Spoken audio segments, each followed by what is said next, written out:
আমি শুভেন্দু অধিকারী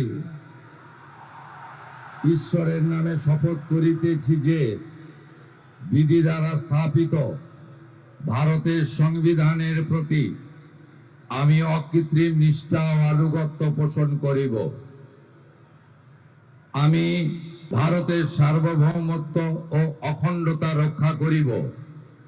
পশ্চিমবঙ্গ রাজ্যের মুখ্যমন্ত্রী রূপে আমার কর্তব্যসমূহ নিষ্ঠাপূর্বক এবং বিবেকসম্মতভাবে নির্বাহ করিব এবং ভয় বা পক্ষপাত, প্রীতি বা বিদ্বেষ রহিত হইয়া সকল শ্রেণীর জনগণের প্রতি সংবিধান ও বিধি অনুসারে ন্যায় আচরণ করিব।